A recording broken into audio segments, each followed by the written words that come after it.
যেরকম আযান নাই, জানাজার নামাজে যেরকম আযান নাই, সেই জায়গায় ডাকাও নাই।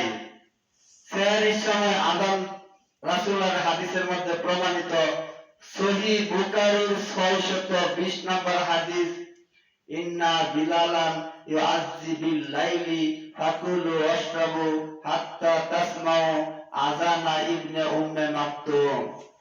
রমজান মাসে দুইজন মুয়াজ্জিন ছিলেন, একজন মুয়াজ্জিন ছিলেন অন্ধ, তার নাম হলো উম্মে মাকতুম রাদিয়াল্লাহু তাআলা আনহু, আরেকজন মুয়াজ্জিন ছিলেন বেলাল রাদিয়াল্লাহু তাআলা আনহু।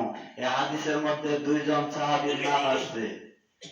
ইন্না নিশ্চয় বিলালান, বেলাল আযান দেয়, ইন্না বিলালান ইউআযজি বিল লাইলি, রাত থাকতে, বিল লাইলি এটা কি, রাত থাকতে।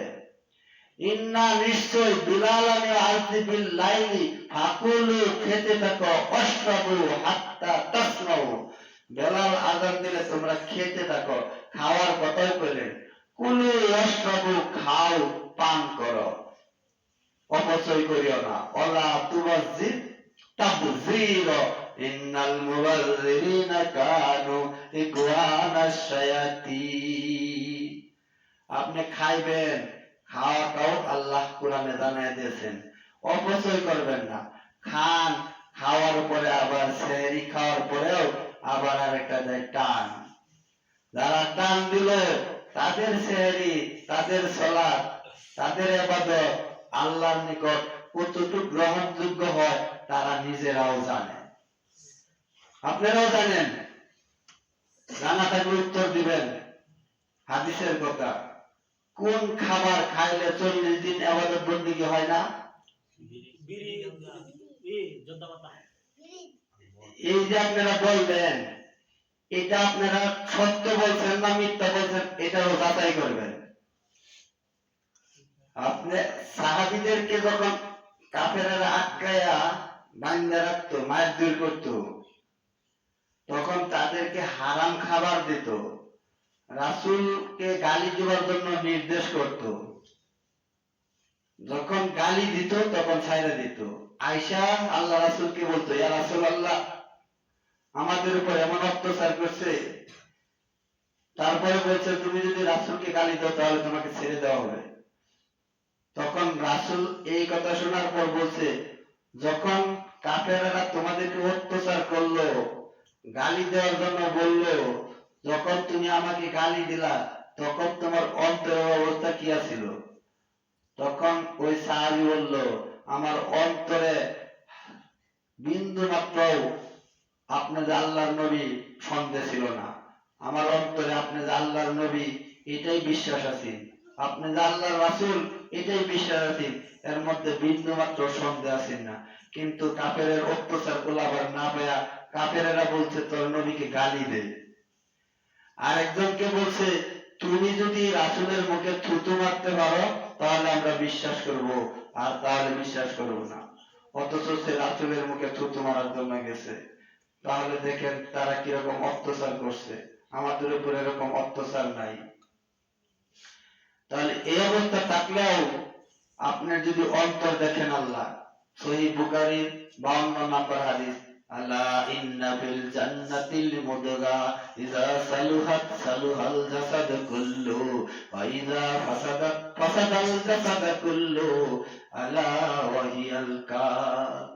রাসূলকে যখন তারা গালি দিল, রাসূলকে যখন গালি দেওয়ার পরে তাদের কলবের মধ্যে আসেন যে আল্লাহ রাসূল সত্য একজন নবী, তাদের অন্তর এরকম বিশ্বাস ছিল, তখন আল্লাহ রাসূল বলছে, তাহলে তোমার ঈমান নষ্ট হয় নাই, যেহেতু তোমার অন্তরে এরকম আছে।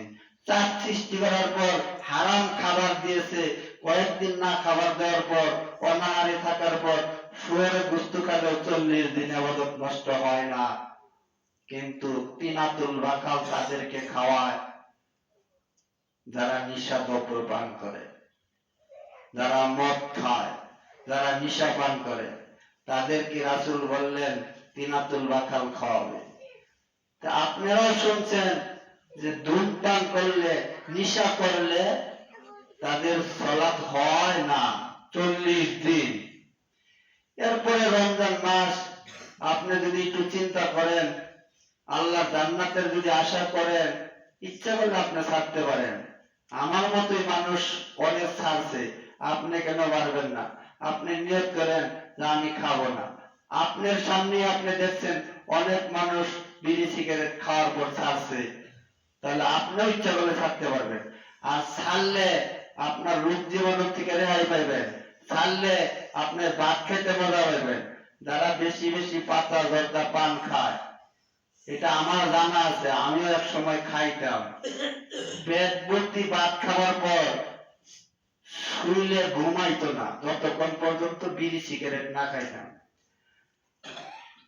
আপনারা কি জানেন, 500 বিড়ি একসাথে আনতাম, তৌবা করে বাদ দিয়ে বিড়ির পেট মুচড়ায় ভাঙ্গিয়া ফালাইয়া দিছি। আবার তৃপ্তি সহকারে ভাত খেয়ে শুইছি, ঘুম আসে না। ওই মুচড়ান্না ভাঙ্গা বিড়ি আবার টুকাইয়া না খাইছি, ডাবা খাইলাম, ইত্যাদি অনেক কিছু খাইলাম।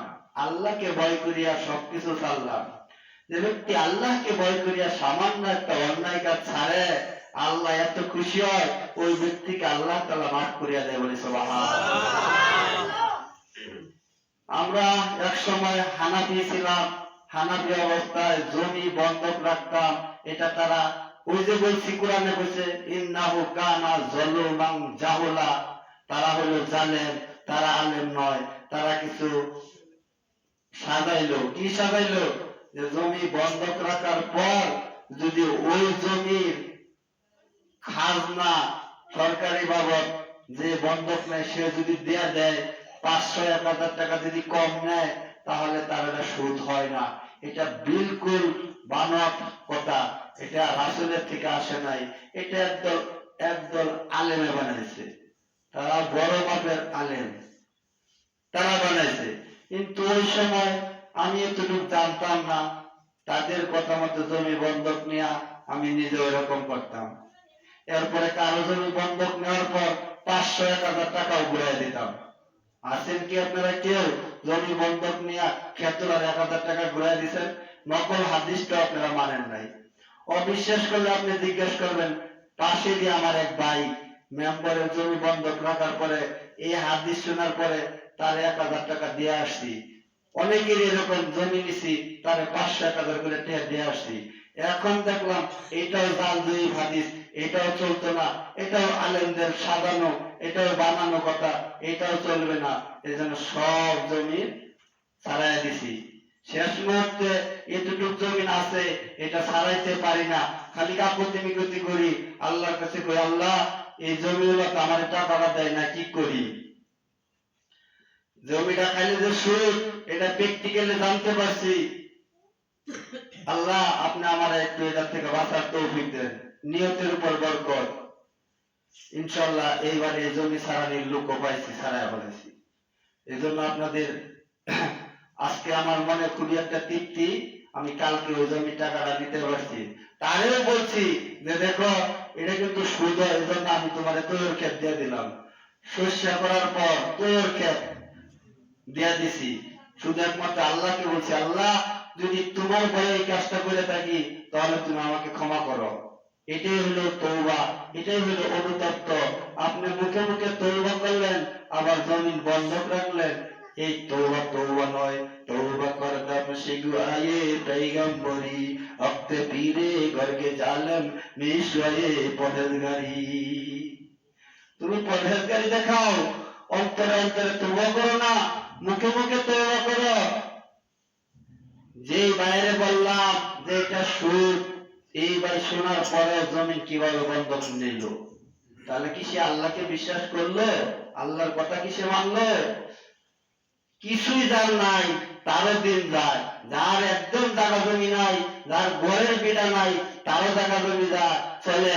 বেলাল রাদিয়াল্লাহু তাআলা আনহু হাবশী বংশের, জন্মগতভাবে তারা সকলেই পরের কাজ করতো, জায়গা সম্পদ ছিল না, চেহারাও ভালো না। আল্লাহ তাআলা পছন্দ করছে, দুনিয়ার কোনো মানুষ পছন্দ করে নাই। আরে আল্লাহ তাআলা পছন্দ করছে। আল্লাহ তাআলা ইরশাদ করেছেন, যদি কোনো মানুষ আমি আল্লাহকে দেখে ভয় করিয়া অন্যায় কাজ ছাড়ে, আমি তার সাথে আছি। ইন্নাল্লাহ মা'আস সাবিরিন, যদি কেউ সবুর করে, ধৈর্য ধারণ করে, আমি আল্লাহ তার সাথে আছি। যদি আল্লাহ আপনার সাথে থাকে তাহলে আপনার কোনো সমস্যা নাই। আবার